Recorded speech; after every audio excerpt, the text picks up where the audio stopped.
sa simple pagtulong mo, mayroong buhay na naisasalba, mayroong pamilyang umaangat. The Senate is now constituted. At ito ang mismong Chinese Coast Guard na napakinggan ni PBBM. 6 na milyong balot ang gagamitin. Sa A to Z, kumpleto tayo.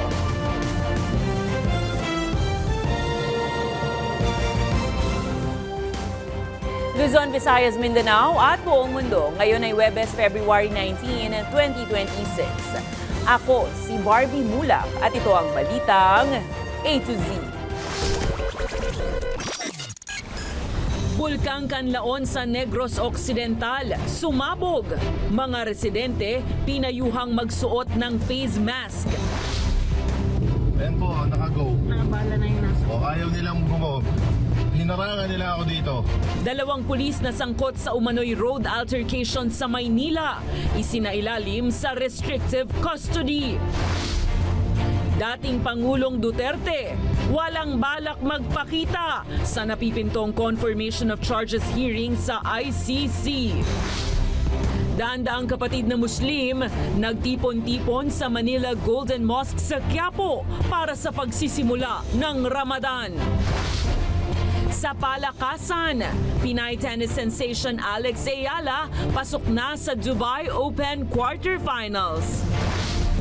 At sa showbiz, trailer ng comeback movie ni Bella Padilla at Carlo Aquino na A Special Memory ipinasilip na.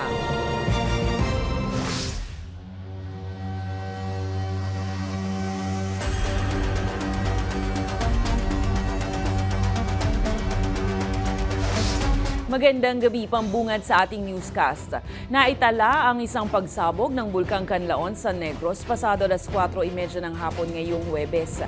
Kita sa Feebox IP camera ang katamtamang pagputok ng bulkan na tumagal ng 2 minuto ayon sa seismic record. Nagbuga ito ng maitim na abong usok na umakyat ng 2,000 metro ang taas mula sa bungangan ng bulkan. Nananatili naman sa alert level 2 ang bulkan at mahigpit pa ring ipinagbabawal ang pagpasok sa loob ng 4-kilometer permanent danger zone.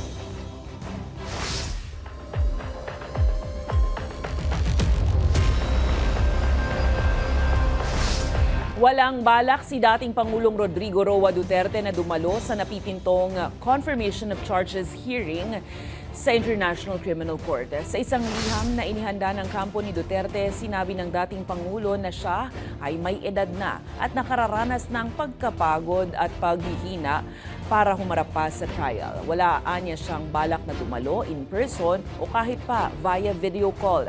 Mananatili na lang anya siya sa kanyang selda. Kung aaprubahan ng ICC, ang abogado ni Duterte na si Nicholas Kaufman ang haharap sa confirmation of charges na nakatakda sa February 23 hanggang 27.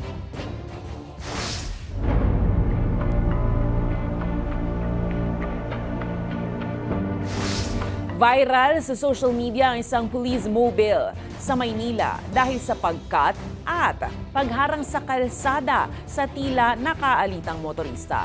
Inilagay naman sa restrictive custody ang 2 patrolman na sangkot sa insidente para magpaliwanag sa National Police Commission. Ang balitang A to Z ni Kim Salinas. Kubat sa akin kanina. Tapos nung nabusinahan, galit. Partida na yan, mga PO1 pa lang yan. Umabot na sa 6 million views ang viral dashcam video na in-upload sa social media ng motoristang kinat sa kalsada ng isang police patrol vehicle Miyerkules ng hapon sa Maynila. Gate pa ng video uploader, tila nananadya ang driver ng patrol vehicle dahil bukod sa hinarangan na siya, ay tumigil pa ito sa gitna ng kalsada na tila ng aasar. Ayan po, nakago. Nakabala na yung nasa. O ayaw nilang gumo. Hinarangan nila ako dito. Ayan, ang trabaho nila. Tingnan niyo po ang trabaho niyan. Kung stop, umalis. Dahil sa pumukaw ng atensyon sa social media ang pangyayari, agad na isinailalim sa restrictive custody ang 2 pulis na sangkot sa insidente at pinagpapaliwanag ng kanilang station commander. Motor Vehicle 160, sinasabi nila na nagkaroon ng mechanical trouble during that time itong vehicle na to. Meron po tayong memorandum circular ng ating NAPOLCOM stating that kung hindi nasa emergency yung ating patrol vehicle or on hot pursuit, bawal tayong mag-violate ng traffic violation. So initial investigation disclosed, nakikita natin sa video na yun na mayroong paglabag sa traffic violation ng ating mga kapulisan. Ayon sa tagapagsalita ng pambansang pulisya na si Police Brigadier General Randolph Tuanyo, ipinatawag na ang mga sangkot na pulis sa National Police Commission. Para po sa administrative proceeding na nasabing dalawang pulis po. Natin malalaman yung kanilang depensa ay may bigat o wala. Kasama din dyan yung paglalabas po ng Station 5 ng mga ebidensya ng kanilang mga statement, CCTV footages. Tiniyak naman ng PNP ang accountability sa pangyayaring ito. Panawagan din nila sa motoristang video uploader na hindi pa nakikilala sa ngayon na dumulog sa PNP para formal na makapaghain ng reklamo. Para sa Balitang A to Z, Kim Salinas. Nagtipon-tipon ang daan-daang Muslim sa Manila Golden Mosque sa Quiapo, Maynila para sa pagsisimula ng Ramadan. Idinaos ang Faher, ang unang panalangin sa 5 obligado sa Islam, pasado alas 5 ng umaga. Natakdang simula rin ng pag-aayuno o SAM. Bago nito, nagsalo-salo ang mga pamilya sa suhur, ang pagkaing pampalakas bago mag-umaga. Buong araw, tuloy ang pagdarasal at pag-aayuno hanggang lumubog ang araw. Itinayo noong 1976 ang Quiapo Mosque kung saan kilala rin ito bilang Masjid al-Daha na nananatiling sentro ng Ramadan ng mga Muslim dito sa Metro Manila.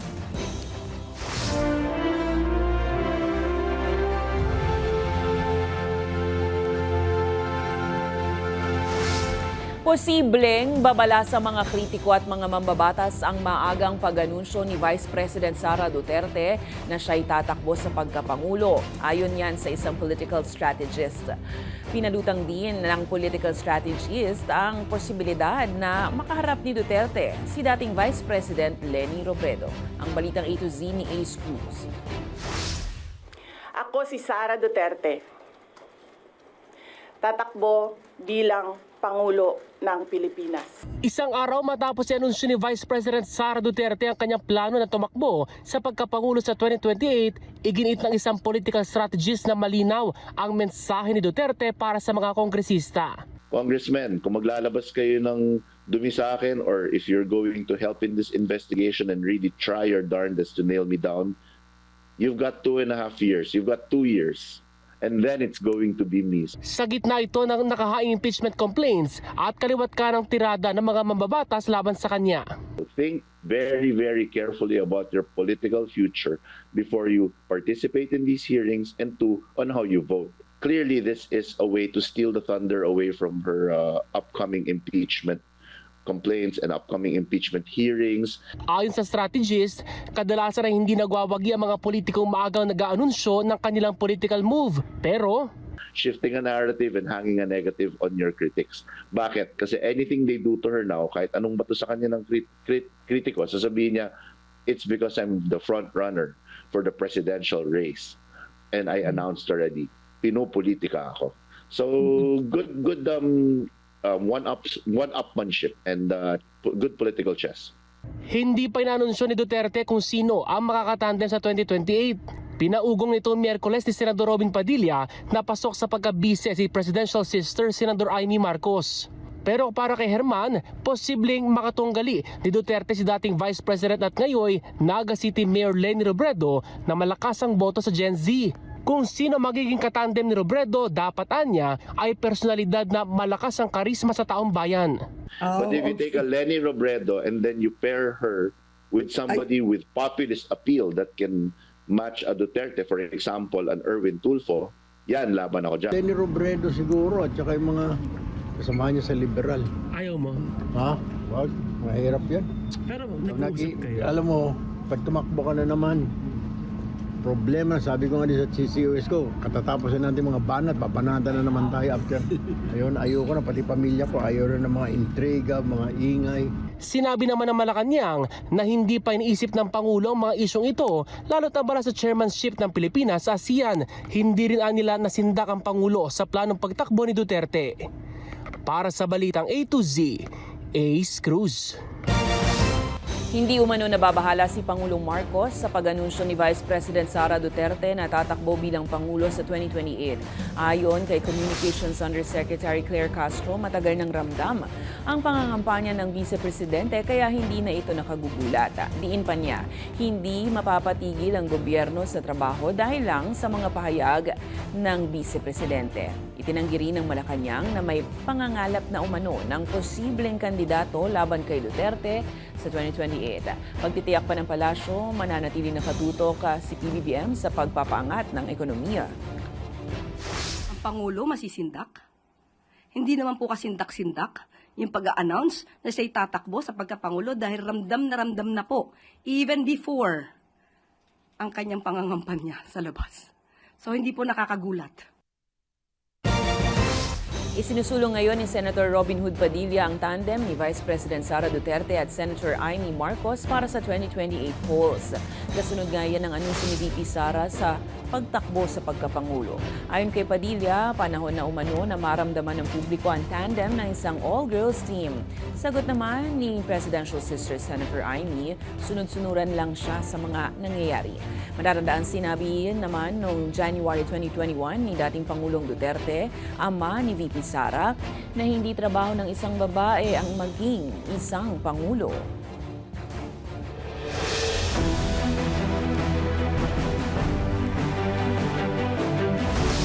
Itinalaga ni Pangulong Ferdinand Marcos Jr. si Attorney Melvin Matibag bilang bagong hepe ng National Bureau of Investigation bilang kapalit ni Lito Magno.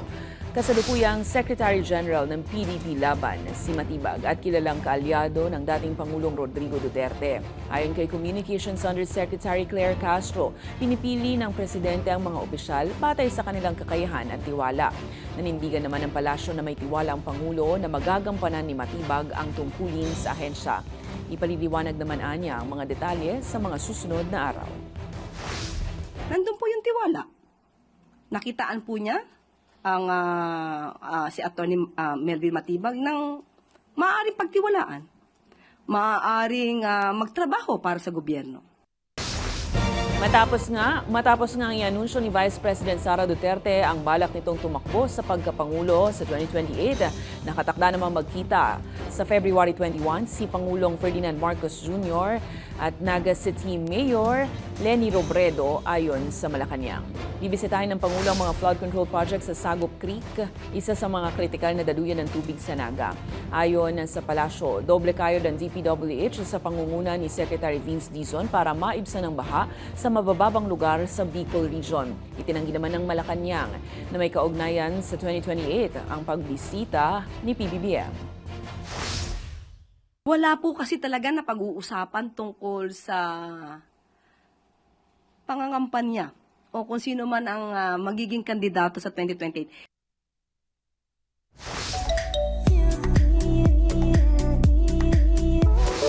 Natupad na sa wakas ng aktor na si Epi Quizon ang matagal ng pangarap na makapagtapos ng kolehiyo. Makalipas ang 30 taon mula nang pansamantala niyang itigil ang pag-aaral. Sa Instagram post, ibinahagi ng aktor na siya po ay nakapagtapos na kamakailan mula sa De La Salle University.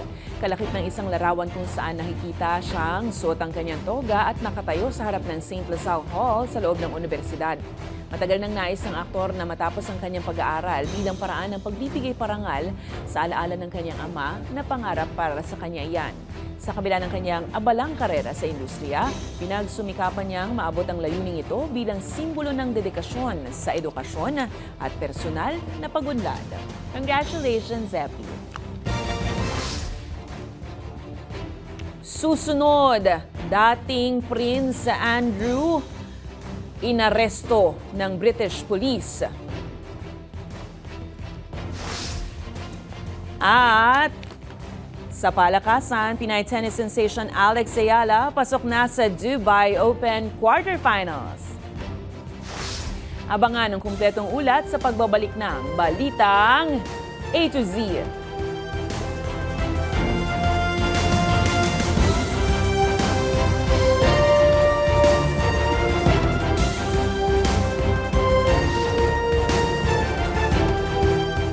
Nagsampa ng election offense complaint si Pasig City Mayor Vico Soto laban sa kontratistang si Sara Diskaya kaugnay ng issue ng flood control corruption.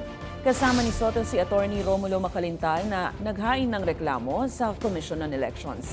Sa kanyang complaint affidavit, inakusahan ni Soto si Diskaya ng paglabag sa Section 100 ng Omnibus Election Code.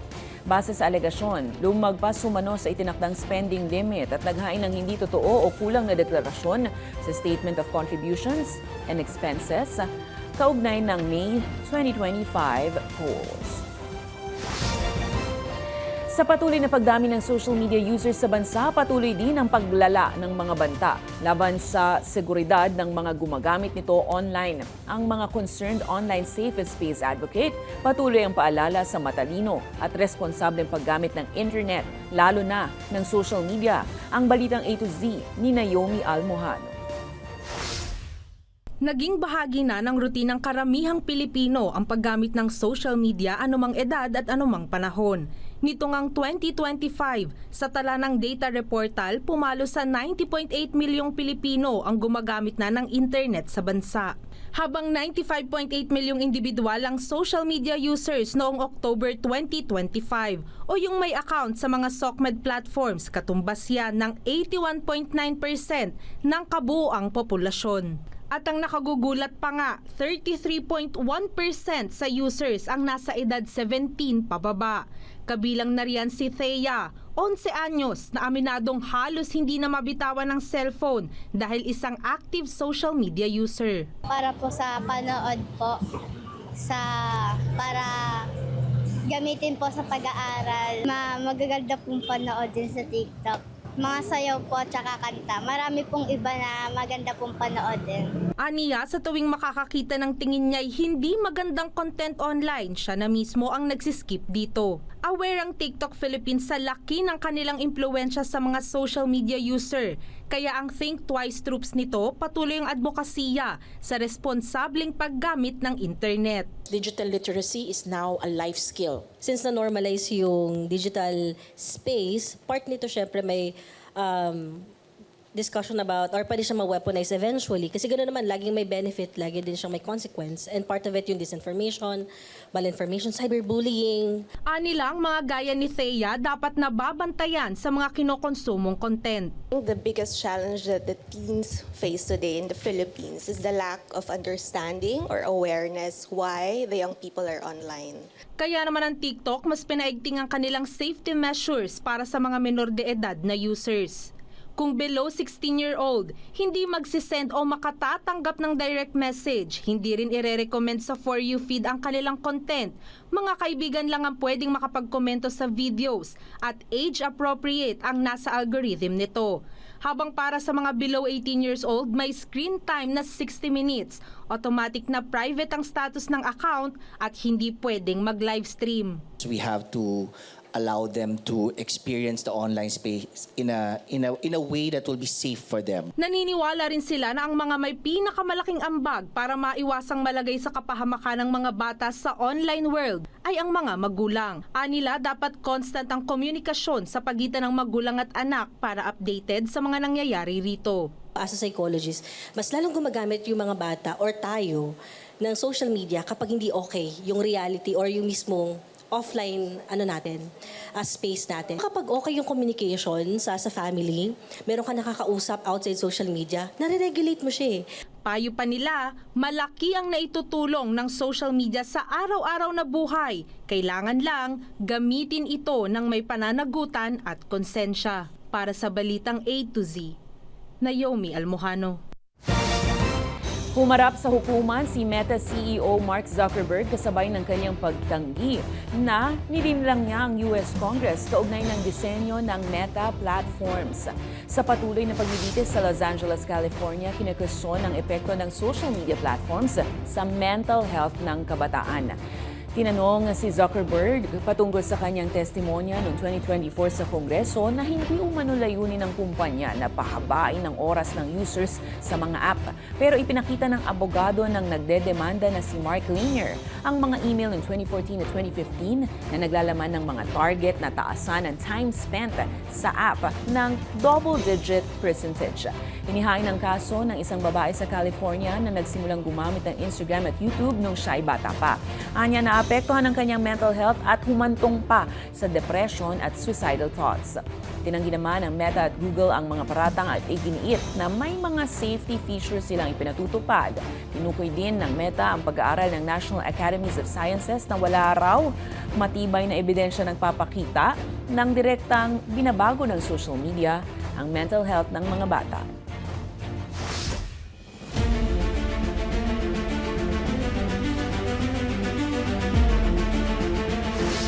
Naipasa na sa tanggapan ni House Speaker Faustino D. III ang ika-4 na impeachment complaint laban kay Vice President Sara Duterte ayon sa Office of the Secretary General.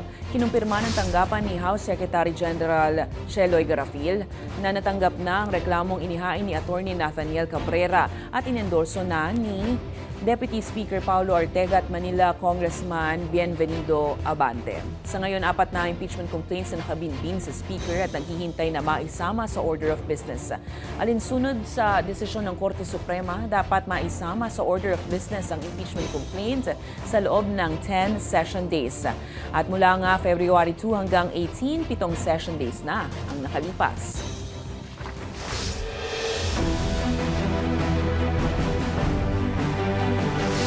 Nangako si Pangulong Marcos na palalawakin pa ang mga oportunidad para sa mga guro para gawing mas matatag at marangal ang propesyon. Dumalo ang Pangulo sa panunumpa ng mga bagong promote na guro at school heads.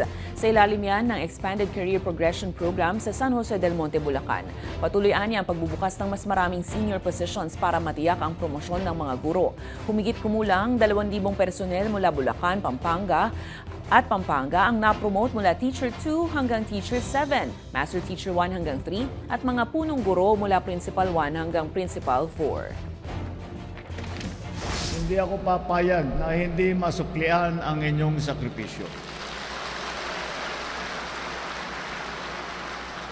Kaya gumagawa tayo ng mga hakbang upang marami pang guro ang tumaas ang posisyon at kagaya ng aking ipinangako, walang sino man na teacher ang magre-retire na Teacher 1. Muling nanindigan ng Malacanang na dapat umanong panagutin sa batas ang mga nagpapakalat ng fake news o disinformation. Ito ang pahayag ni Communications Undersecretary Claire Castro matapos humarap sa National Bureau of Investigation Cybercrime Division ang content creator na si Jack Argota. Iniimbestigahan na ng NBI ang pagbabahagi umano ni Argota ng pekeng medical certificate ni Pangulong Marcos Jr. Aminado si Argota na nakiuso lang siya at humihingi ng pasensya. Pero diin ng palasyo, hindi biro ang pagkocontent lalo na kung nakakaapekto ito sa isang tao at sa publiko. Ayon kay Castro, ang paghingi ng sorry ay hindi ibig sabihin tapos na ang issue. Pinaubayan naman ng Malacanang sa NBI ang aksyon at pananagutin ng mga nakakalat ng mga kasinungalingan.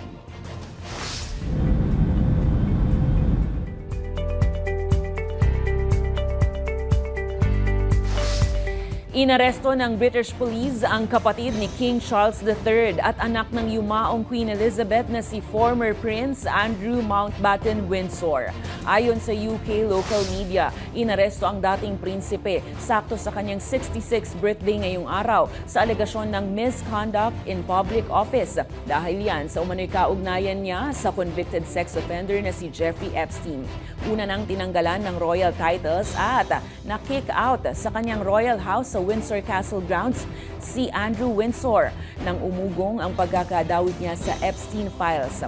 Una nang itinanggi ni former Prince Andrew ang anumang alegasyon pero kung sakaling mapatutunayang nagkasala ay maharap siya sa habang buhay na pagkakakulong. Nagpahayag naman si King Charles ng deep concern at kooperasyon sa otoridad sa kinakaharap na issue ng kapatid.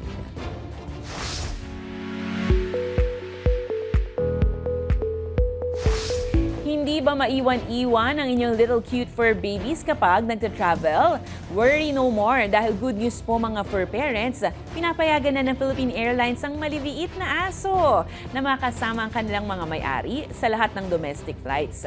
Sa ilalim ng serbisyong FurPal, maaaring i-book ng pasahero ang sarili at alagang aso sa Travel Boost page bago bayaran ng flight.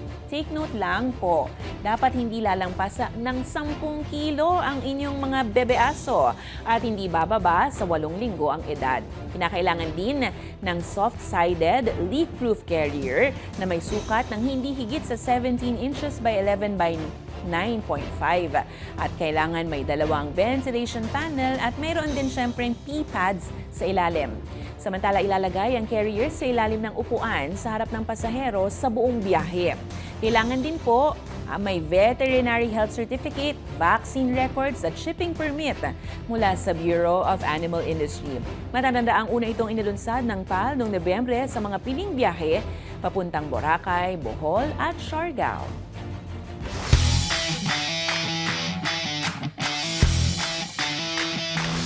Inilalaban talaga ni Alex Ayala ang bandera ng Pilipinas matapos ngang makausad sa quarterfinals ng Dubai Tennis Championships. Anumang oras ngayon, naarangkada na ang tapatan ni Ayala at world rank number 4, Coco Gauff ng Amerika. Yan ay matapos ngang patumbahin ni Alex si Sorana Sirsti ng Romania kaninang madaling araw sa score na 7-5, 6-4. At ngayon, ay inaabangan na nga ng marami ang tapatan nila ni Gauff na dati niyang nakaparehas na doubles game. Una nang sinabi ni Alex na hanga siya kay Coco na 1 taon lang ang tanda sa kanya. Habang nagbiro naman si Coco sa Dubai Tennis audience na alam niyang si Alex naman talaga ang nais nilang mapanood. Good luck po sa ating pambato. Sa aming pagbabalik sa showbiz, trailer ng comeback movie ni Bella Padilla at Carlo Aquino ipinasilip na. Diyan lamang po kayo ay nanonood ng Balitang A to Z.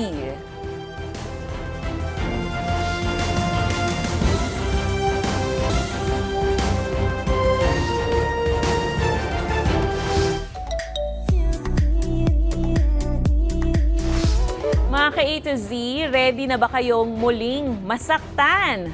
Ipalalabas na nga sa mga sinehan ngayong darating na Marso ang much-awaited romantic drama movie ni Bella Padilla at Carlo Aquino, ang A Special Memory.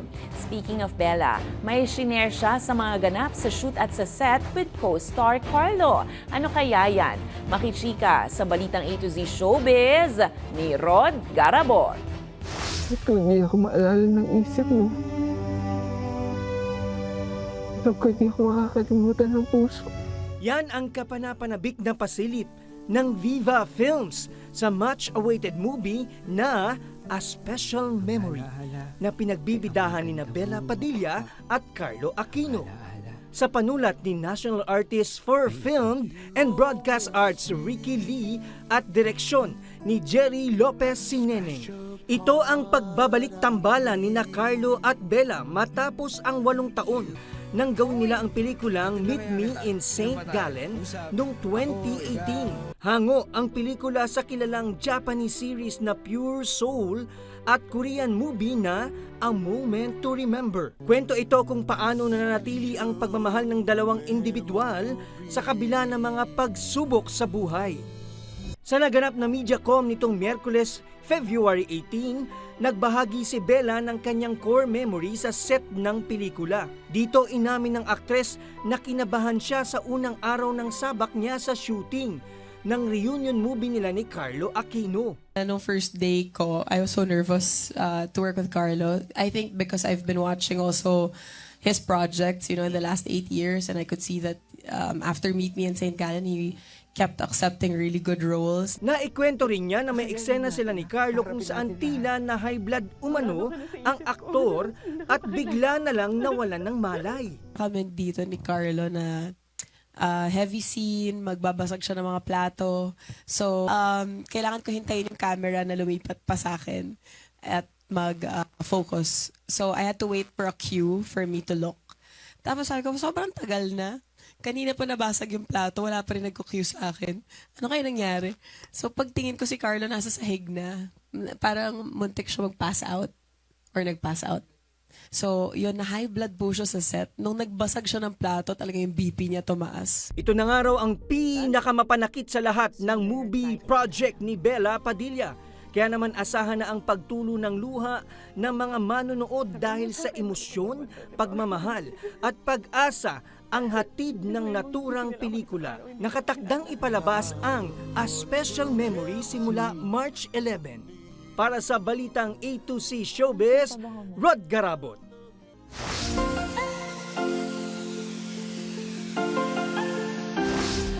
May kasabihan nga, patience is a virtue. Pero gaano nga ba kahaba ang iyong pasensya? Makaka-relate ka kaya rito?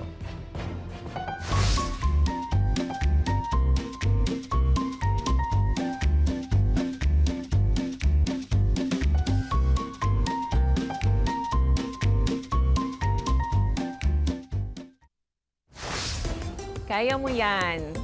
Kung kayo po ay may kwentong kakaiba, kwento ng pag-ibig o storya na inspirasyon at pag-asa, maaari itong ibahagi, sumali sa ating Facebook group na Balitang A to Z, panoorin ang replay ng ating programa at sundan ang ating social media pages, hanapin ng Balitang A to Z.